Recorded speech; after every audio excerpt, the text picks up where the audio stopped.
آج مرکز علم کی کلاس میں ہم افکار و نظریات پڑھیں گے۔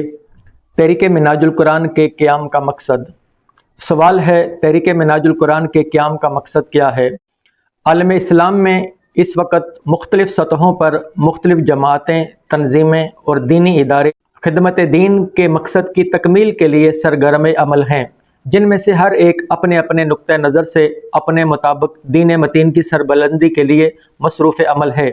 اس دوران کوئی نئی تنظیم یا تحریک جداگانہ تشخص کے ساتھ احیاء و غلبہ دین کا عزم لے کر اٹھے تو لامحالہ لوگوں کے ذہن میں یہ سوال پیدا ہوتا ہے کہ ان حالات میں جبکہ پہلے ہی سے مختلف سطحوں پر دعوت و تبلیغ دین کا کام ہو رہا ہے، ایک نئی تنظیم یا تحریک کے قیام کا مقصد اور جواز کیا ہے؟ اگر کوئی شخص صدق و اخلاص کے ساتھ دین کی سربلندی کے لیے کچھ کرنے کا عزم رکھتا ہے تو کیا امر مانے ہے کہ وہ اپنی توانائیاں اور صلاحیتیں پہلے سے موجود کسی جماعت یا تنظیم سے وابستہ ہو کر بروئے کار نہیں لاتا، بلکہ ایک الگ تنظیم قائم کر کے امت کے اتحاد میں رخنہ اندازی کا موجب بن رہا ہے؟ یہ سوال ظاہراً درست اور وزنی معلوم ہوتا ہے اور صاحبان عقل و دانش کو یہ سوچ مبنی بر حقیقت بھی دکھائی دیتی ہے، لیکن دینی زندگی میں تمام تر جد و جہد پر اگر ایک گہری نظر ڈالی جائے تو یہ حقیقت مخفی نہیں رہتی کہ تمام تر صدق و اخلاص اور نیک نیتی کے باوجود کسی بھی جماعت، طبقے یا تنظیم کی جد و جہد کو احوال زمانہ بدلنے کے لیے عملی نتائج کے اعتبار سے مؤثر اور بھرپور قرار نہیں دیا جا سکتا۔ اس کی کئی توجیہات پیش کی جا سکتی ہیں۔ اولاً مقصدیت کا فقدان۔ جب بھی کسی جماعت یا تنظیم سے اس کے نسب العین کے بارے میں سوال کیا جاتا ہے تو بالعموم یہی گول مول سا جواب ملتا ہے کہ ہمارا مقصد دین حق کی سربلندی اور اس کا فروغ ہے۔ یہ جواب ایک عام ذہنی سطح رکھنے والے انسان کو تو شاید مطمئن کر سکے، لیکن ایک ایسا انسان جو ہر بات کا حتمی اور دو ٹوک جواب دیتا ہے، اس جواب پر ہرگز مطمئن نہیں ہوگا۔ ثانیاً محدود دائرہ کار۔ خدمت دین کے نام پر جس قدر جماعتیں اور ادارے سرگرم عمل ہیں، ان کی جد و جہد اور سرگرمیوں کا دائرہ کار محدود ہے۔ بعض جماعتیں مسلکی و فرقہ وارانہ بنیادوں پر کام کر رہی ہیں، بعض علاقائی و جغرافیائی بنیادوں پر، جبکہ بعض سیاسی و سماجی بنیادوں پر۔ مسلکی بنیادوں پر کام کرنے والی جماعتیں اور تنظیمیں اپنے مطابق خدمت دین کا فریضہ سر انجام دے رہی ہیں، لیکن عملاً ان کی تمام تر جد و جہد کا محور مسلک پروری، گروہی مفادات کا تحفظ اور اپنے مخصوص تصورات و تعلیمات کا فروغ ہے۔ اسی طرح علاقائی بنیادوں پر کام کرنے والی تنظیمیں دین کا نام لینے کے باوجود علاقائی مفادات کے خول سے باہر نکلنے پر آمادہ نہیں، جبکہ سیاسی و سماجی سطح پر دینی خدمت کی علم بردار جماعتوں کی جد و جہد محض سیاسی مفادات کے حصول اور مخصوص مسلکی طبقات کے حقوق کے تحفظ کے گرد گھومتی ہے۔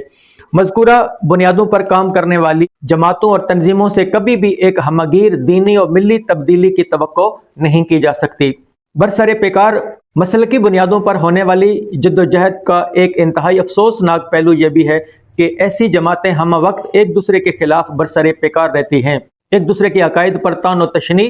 اور جارحانہ تنقید و تنقیص ان جماعتوں کا تنظیمی اور جماعتی مقصد بن کر رہ گیا ہے۔ یہ جماعتیں اپنے وجود کی بقا کا ضامن ہی اس طرز عمل کو سمجھتی ہیں۔ اس افسوسناک طرز عمل کا نتیجہ ملت اسلامیہ کی وحدت کو پارا پارا کرنے کے سوا کچھ بھی نہیں۔ فرقہ وارانہ مسائل کو ہوا دینا، مختلف طبقات کے درمیان نفرت کی دیواریں کھڑی کرنا، عوام کو فروعی مسائل میں الجھا کر اپنے محدود مسلکی اور فرقہ وارانہ مفادات کا تحفظ ان کا مطمع نظر ہے۔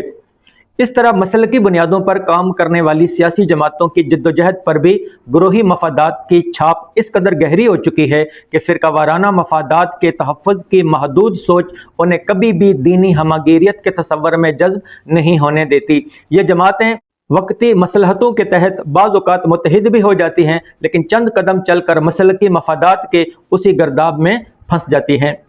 ثالثاً دینی زندگی کا محدود تصور۔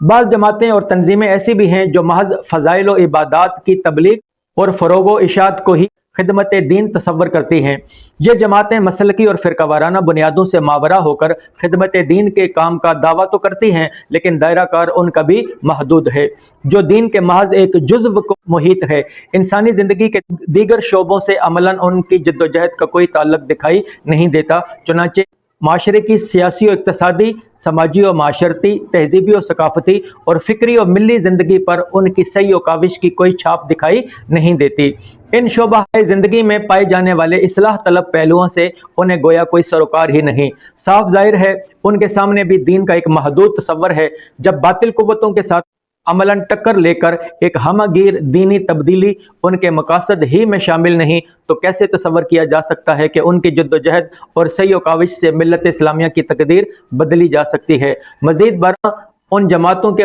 وابستگان میں اکثریت ایسے لوگوں کی ہوتی ہے جو علم و عمل کے اعتبار سے کبھی بھی دوسروں کے لیے نمونہ عمل بننے کی صلاحیت نہیں رکھتے۔ ان لوگوں کی علمی کم ماہیگی اور قول و عمل کا تضاد بسا اوقات لوگوں کے دلوں میں دین ہی سے بغاوت اور سرکشی کا سبب بنتا ہے۔ رابعاً، دینی تعلیم کا محدود تصور۔ دینی زندگی کا ایک شعبہ وہ مختلف تعلیمی ادارے اور دارالعلوم ہیں جو تعلیمی اور تدریسی شعبے میں خدمت کا فریضہ سر انجام دے رہے ہیں۔ ان کے نظام تعلیم، نصاب تدریس،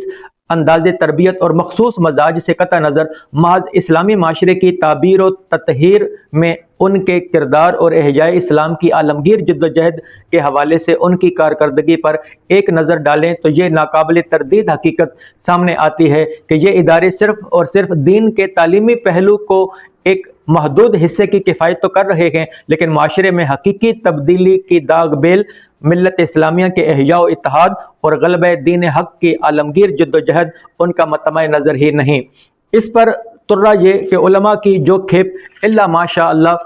ان اداروں میں تیار ہو کر عملی زندگی میں مختلف ذمہ داریاں سنبھالتی ہے، موجودہ دور کی ضرورتوں کی روشنی میں عوام کی مؤثر رہنمائی کا فریضہ سر انجام دینے کی صلاحیتوں سے محروم ہوتی ہے۔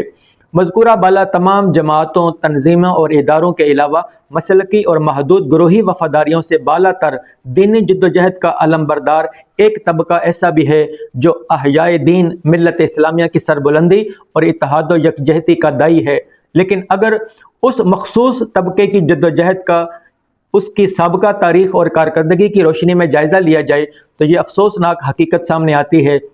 کہ اپنے تمام تر بلند و بانگ دعووں سے قطع نظر محض حصول اقتدار ہی اس کا مطمع نظر بن کر رہ گیا ہے۔ ایوان اقتدار تک رسائی اس کا مقصود و مطلوب ہے، خواہ جس طریقے سے بھی ہاتھ آ جائے۔ مذکورہ بالا صورتحال اس بات کا تقاضا کرتی ہے کہ ملت اسلامیہ کی ترقی اور احیاء اسلام کے عالمگیر مقصد کے لیے کوئی ایسی تنظیم یا جماعت مرز وجود میں آئے جس کی جد و جہد بیک وقت ہمہ پہلو اور ہمہ گیر ہونے کے ساتھ ساتھ ہر قسم کی فرقہ وارانہ، گروہی، علاقائی اور محدود وفاداریوں کے تصور سے بالا تر ہو، اور وہ خالصتاً انقلابی نہج پر عالم اسلام کے مؤثر اتحاد و ملت اسلامیہ کی گم گشتہ منزل کی تلاش کے لیے سرگرم عمل ہو۔